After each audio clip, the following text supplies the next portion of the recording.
बिस्मिल्लाहिर्रहमानिर्रहीम। अल्लाहुम्मा सल्लि अला सय्यदिना मौलाना मुहम्मदिन व बारिक व सल्लिम व सल्लु अलैहि। हिकायत में आता है कि एक शख्स था, उसके दो बेटे थे और वो शख्स जब फौत हुआ उसके विरसे में तीन चीज़ें बच्चों को मिली। एक तो गाय मिली, दूसरी खजूर का दरख्त, तीसरा एक कंबल मिला। जो बड़ा भाई था वो बड़ा चालाक था, छोटा भाई छोटा था, कम अक्ल था। और भाई ने क्या चालाकी की, भाई को कहने लगा जो गाय है ना, गाय, इसका आगे वाला हिस्सा तुम्हारा हो गया और पीछे वाला हिस्सा मेरा हो गया। और खजूर का दरख्त है, इसका ऊपर वाला हिस्सा मेरा होगा और नीचे वाला हिस्सा तेरा होगा। और एक कंबल है, दिन को तुम पहनोगे, रात को मैं पहनूंगा। यानी बड़े भाई ने छोटे भाई का हक खाने के लिए बड़ी चालाकी की। इसी तरीके से वक्त गुजरता रहा। किसी दूसरे हमसाये को पता चला भी ऐसे काम चल रहा है, तो उसने छोटे बच्चे को कहा, ये क्या मामला है तुम्हारा? उन्होंने सारा हाल बताया। तो उस शख्स ने समझाया छोटे बेटे को कि तुम ऐसा करो कि जिस वक्त गाय का वो दूध दोहने लगे, तुम जो है ना, तुम्हारा हिस्सा आगे वाला है, तुम जो है ना लकड़ी उठाकर उसको आगे वाले हिस्से को मारना शुरू कर दें, आगे वाले हिस्से को मारना शुरू कर दें।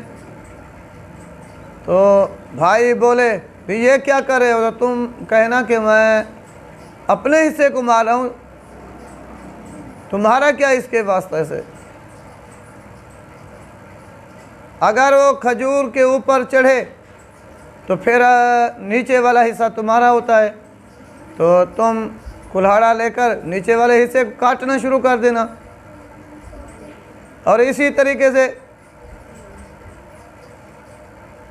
कंबल जो है दिन को तुम्हारा है, जब शाम होने लगे उससे पहले तुम कंबल को पानी में भगो लेना, गीला कर देना, ताकि तेरे भाई को नसीहत हो जाए और तुम्हारा हक ना खाए। ऐसे ही किया छोटे भाई ने। जिस वक्त वो गाय का दूध दोहने लगा, छोटे भाई ने लकड़ उठाई और आगे वाले हिस्से को मारना शुरू कर दिया। तो भाई ने बोला, ये क्या कर रहे हो? मुझे दूध दोहने दो। छोटे भाई ने कहा, भाई आगे वाला हिस्सा मेरा है ना, तुमने दिया है कि आगे वाला हिस्सा तुम्हारा है, लिहाजा मैं अपने हिस्से को जो कुछ करूं, तुम्हारा क्या वास्ता? बड़ा भाई समझ गया, भाई इसको किसी ने समझाया है। तो फिर उसने कहा, भाई ऐसे करो, तुम ना मारो, दूध का हिस्सा भी तुमको दूंगा। और इसी तरीके से जब वो खजूर के दरख्त पर चढ़ा फल तोड़ने के लिए, छोटे भाई ने कुल्हाड़ा उठाया, नीचे वाले हिस्से को काटना शुरू कर दिया। और भाई ने बोला, ये क्या कर रहे हो? मैं तो गिर जाऊंगा, ये दरख्त गिर जाएगा। भाई छोटे ने बोला, भाई आप ऊपर वाला हिस्सा था, तुम जानो तुम्हारा ऊपर वाला हिस्सा जाने, नीचे वाला हिस्सा मेरा है, मैं जो कुछ करूं। वो बड़ा भाई समझ गया, भाई इसको किसी ने समझाया है, बताया है ऐसे करो।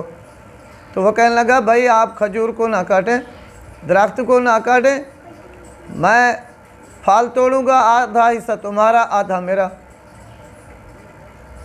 और इसी तरीके से सर्दी का मौसम था, दिन को कंबल क्या काम आता है। तो शाम हुई जब असर के वक्त, छोटे भाई ने कंबल को गीला करके रख दिया पानी में। बड़ा भाई आया शाम को, कहने लगा, भाई कंबल कहाँ है। उसने कहा, वो जो है ना पानी में गीला पड़ा है।